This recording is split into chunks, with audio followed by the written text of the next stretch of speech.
vou usar o microfone, estou um pouquinho resfriado, tá? Não é Covid, nem nada, mas desculpem aí a voz. Boa noite para todo mundo, meu nome é David. Eu vim falar um pouquinho de Solid Foundations. E, tipo, antes de começar, queria falar um pouquinho de quem é esse cara aqui que está na frente de vocês. Acho que o Bis fez uma divulgação super legal aí dessa palestra. Acho que o pessoal do Concorrentes também. Então, antes de qualquer coisa, acho legal de falar quem está aqui na frente de fato, né? Bom, meu nome é David, é escrito assim mesmo, tá? Os slides estão em inglês só por uma questão de padronização aqui. Mas eu tenho aí, acho que mais ou menos uns 7 anos, alguma coisa já de mercado. Trabalho numa posição de engenharia de software, já tem mais ou menos 5 anos. E aí, tem mais ou menos 2 anos que eu venho me especializando de fato em mobile. Além de falar de todas essas questões profissionais, eu tenho uma dog chamada Nina, que é a da foto ali do slide. Essa foto eles me mandaram da creche dela na semana passada. E aí eu curto bastante, tipo, sci-fi, curto bastante videogame, bastante nerdice nesse sentido. Então, acho que não tem muito como fugir do estereótipo, né? Bom, apresentações feitas. O que é Solid? Acho que a gente vem divulgando bastante Solid Foundations, mas o que é Solid de fato? Solid, na verdade, são 5 princípios que foram criados ali, ou que foram documentados, né, pelo Robert C. Martin, que é o Uncle Bob. Ele é um dos maiores nomes hoje que a gente tem em questão de teorias de engenharia de software, qualquer coisa nesse sentido. E ele foi criado para que os softwares, né, que a gente entrega para o cliente ali, eles sejam feitos de uma forma que seja mais fácil de escalar, que seja mais fácil de ler, de dar manutenção, de recommissionar e qualquer coisa nesse sentido.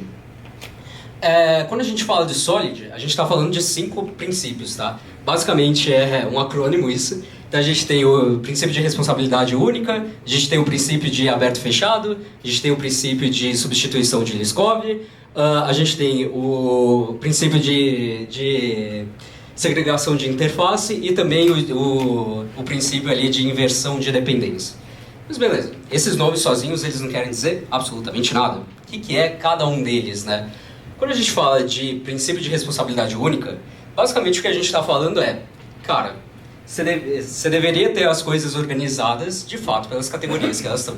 Então, tipo, sua entidade de software, vamos colocar assim, ela não deveria responder mais do que um ator, né? O que eu quero falar com o ator? Então, tipo, cada pedacinho do seu software não deveria fazer mais de uma coisa ali. Eu acho que essa imagem é legal porque ela dá uma exemplificada super da hora, porque assim, você pode ter uma pilha de coisas, ou você pode separar, de fato, ali, em pedacinhos que você consiga organizar e achar as coisas mais fácil. Isso pode ser aplicado tanto em níveis de arquitetura, tanto em níveis de código, ou qualquer coisa que você faz nesse sentido. E acho que um bom exemplinho aqui é um exemplo que está até dentro do livro do Uncle Bob lá, que basicamente você tem um Employee Manager que calcula 3 coisas completamente diferentes, que respondem a atores completamente diferentes, e existe uma forma de você estruturar o seu código para que você consiga, tipo, ter isso separadinho, de fato, e fazer todo esse esquema. Princípio de aberto e fechado. Também não tem muito segredo, assim. A ideia é que suas entidades de software, né, elas sejam abertas para extensão, mas fechadas para modificação. Eu achei essa imagem super legal porque, assim, não é porque o Edward precisa usar uma tesoura que você precisa transformar ele no Edward's mãos de tesoura. Então, tipo, a ideia é que quando você precisa fazer uma mudança ali no pedaço de código que você está fazendo, você tem que mudar o mínimo possível para que você consiga ali atender a necessidade que você tem de negócio. Isso é legal de você pensar numa visualização, numa construção hierárquica ali. Então, por exemplo, ao invés de eu ter uma classe genérica ali que calcula tipo, todos os pagamentos que eu tenho dentro da minha empresa, tanto de usuário, tanto de projeto, tanto de produto, qualquer coisa nesse sentido, é legal que eu separe isso por entidades diferentes. Ou melhor, em entidades específicas aí, vamos colocar assim. O princípio de substituição de Liskov eu acho que essa é a imagem que explica melhor ele. Não é porque você aprendeu a dirigir num Celta que você não vai conseguir pegar outro carro e dirigir ele normalmente. Então, do mesmo jeito, seu software deveria conseguir ali ser capaz que você substituísse as coisas com o menor esforço possível. Então, isso começa no nível de arquitetura, mas, de fato, a gente vai descendo isso para o nível de código. E, por exemplo, os delegates que a gente faz são uma forma de substituição ali. Não importa o que está por detrás do meu delegate, do meu protocolo ali, o meu software, em teoria, deveria responder de uma forma segura, de uma forma normal. Nisso, aliás, essa apresentação eu vou ver algum jeito dos meninos disponibilizarem também, porque tem alguns exemplos de código aqui que eu não vou entrar muito no detalhe. Mas, de fato, existem formas aqui, por exemplo, ao invés de você sair de uma classe que tem o Payment Report e ele meio que é um linguição ali, você consegue ir separando ele, segregando ele conforme a sua necessidade. O princípio de segregação de interface basicamente não faça o que está na imagem ali, não faça tipo uma solução mágica que vai resolver tudo, não. As coisas deveriam ser específicas e você deveria usar elas de forma específicas. Então não tem por que você forçar no seu cliente coisas que ele não vai usar. Acho que um exemplo disso é o exemplo que eu estava falando da calculadora lá, que basicamente eu tenho uma classe genérica ali, um protocolo genérico de calculadora, que tem informações ali que, por exemplo, não são pertinentes para a minha classe de Employee Payment.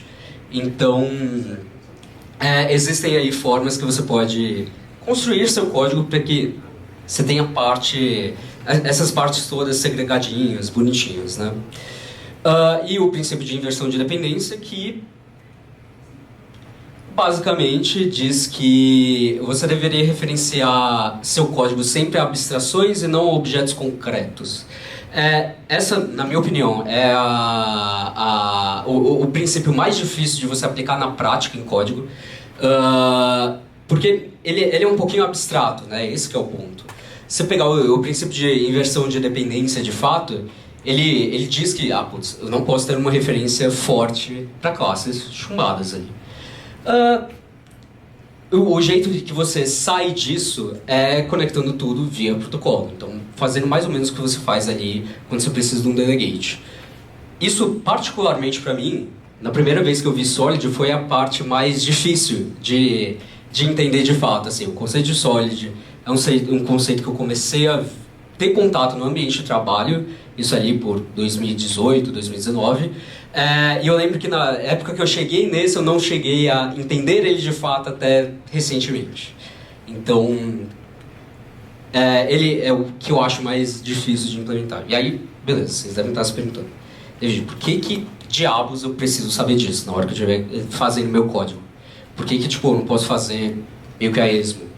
Quando você segue esse tipo de padronização, você consegue organizar melhor seu código, você consegue fazer mudanças de uma forma mais rápida e mais fácil, mais barata também para a área de negócio, e você também melhora a sua modularidade, né?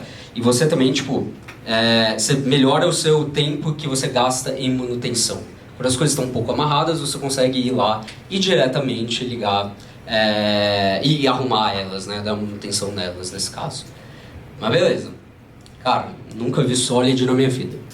Como é que eu começo a implementar esse cara? No meu projeto, no meu trabalho, qualquer coisa nesse sentido. Primeiro de tudo, você não faz Big Bang. Você não faz, você não tenta resolver todos os problemas do mundo de uma vez só. Eu acho que isso é um caso que eu tenho de exemplo, porque lá em 2019, eu trabalhava com uma plataforma chamada Salesforce, eu acho que tem uma galera que conhece ela. E o desenvolvimento por plataforma, ele de vez em quando ele anda um pouquinho diferente do que o desenvolvimento que nem a gente faz para app ou qualquer coisa nesse sentido. Questão de arquitetura e etc. Então, no projeto que eu estava, a gente não estava seguindo arquitetura nenhuma, estava fazendo tudo meio que direto ali na página. Isso é o padrão de plataforma. E quando veio, de fato, um engenheiro com a ideia de implementar Solid, de implementar uma arquitetura da hora, a gente tentou fazer Big Bang numa feature que tinha data mur e foi um inferno, assim. Então, o conselho que eu dou para todo mundo é: comece de pouquinho em pouquinho. Seja tipo, beleza, eu preciso implementar uma feature nova aqui no meu app, que eu preciso dar uma manutençãozinha numa função específica. Cara, comece pela função. Comece pela função que você tá, comece pela classe que você tá.